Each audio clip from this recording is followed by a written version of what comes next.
CDO Ulam Burger, 14 pesos lang. Can afford mong mag-beef.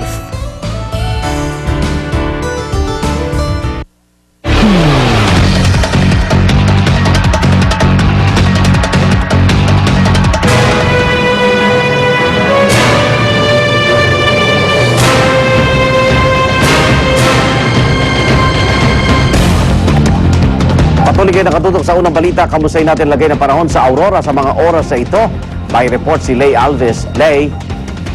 Yes, Igan, sa paglayo ng Bagyong Juaning kanina alas 5 ng umaga ay ibinaba o inalis na ng Pag-asa ang public storm warning signal dito sa probinsya ng Aurora. Sa Baler, kung saan tayo naroon, ay maganda naman ang lagay ng panahon. Sa ngayon ay wala naman tayong nararanasang pag-ulan. Pero inaasahang may mga flooded area pa rin sa hilagang bahagi ng probinsya matapos itong bayuhin ng bagyo kahapon.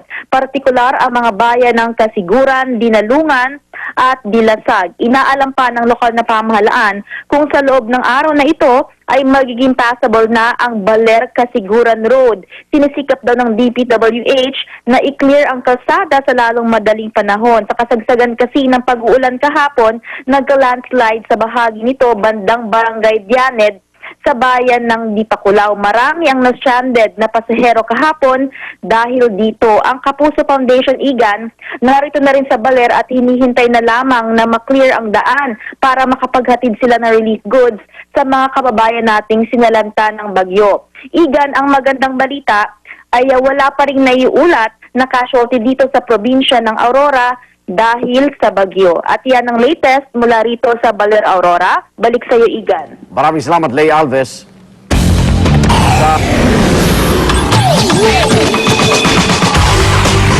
Sa balitang sports, Pilipinas Cubs nangakong ibibigay ang lahat sa kanilang home game laban sa koponan ng Al-Azraq ng Kuwait sa Rizal Memorial Stadium mamayang gabi. Ayon sa Philippine Men's Football Team, agresibo nilang aatakin ang depensa ng Kuwait. Bukod sa pinaka sa opensa, paigtingin din ng Ascals ang kanilang depensa. Ditong weekend, natalong Ascals sa score na 3-0. Pero ibang usapan daw ang laro mamayang gabi kung saan sila naman ang may home court advantage.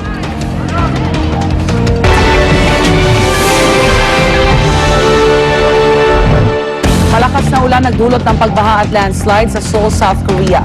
Nalubog sa bahang ilang kalsada. Ang kotseng ito hindi na po nakaligtas sa rumaragasang tubig. Sa silangan ng lungsod, hindi bababa sa 12 ang patay nang gumuho ang lupa sa isang mountain resort. Nadamay sa pagguho ang 4 na gusali. Sa katimugan naman ng syudad, nawala ng supply ng kuryente, kaya sinuspinde ang biyahe ng mga tren. Stranded tuloy ang ilang pasahero. Ayon sa Weather Bureau, tatagal pa ang pag-ulan sa susunod na 2 araw. Oras na para sa unang chika. Ihatid po ni Luwan D. Luwan.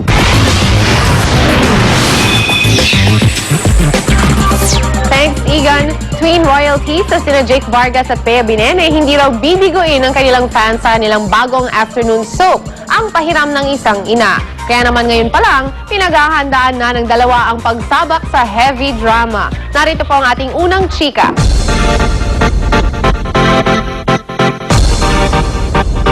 Naghahanda na para sa kanilang bagong afternoon soap ang twin royalties sa sina Jake Vargas at Bea Binene, Ang Pahiram ng Isang Ina.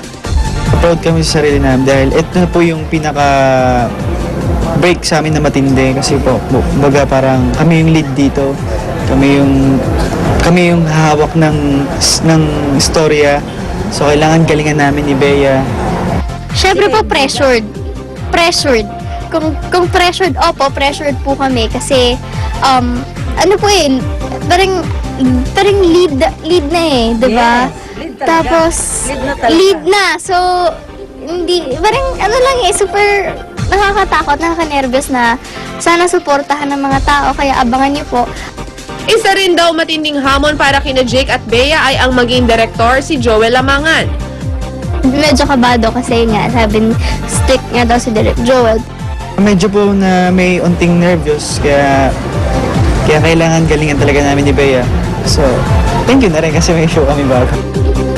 Pangako naman ng dalawa na paghuhusayan pa nila ang kanilang pag-arte at di raw nila bibiguin ang kanilang fans. pinapromise po namin sa mga viewers, sa mga fans na gagawin po namin lahat yung best namin. Itataktak ko po yung luha ko para sa inyo. Kaya naman mga kapuso, abangan natin ang tambalan Jake at Bea sa pahiram ng isang ina sa August 15 na yan pagkatapos ng Eat Bulaga. Umpisa pa lang yan mga kapuso, may mga chika pa ako mamaya. May hirit din kami mamaya. Kotse sa Malpok at pumailalim sa isang truck sa Batangas City. Dalawang hinihinalang biktima ng summary execution na tagpuan sa Maynila. Abangan yan at iba pa sa unang balita mamaya.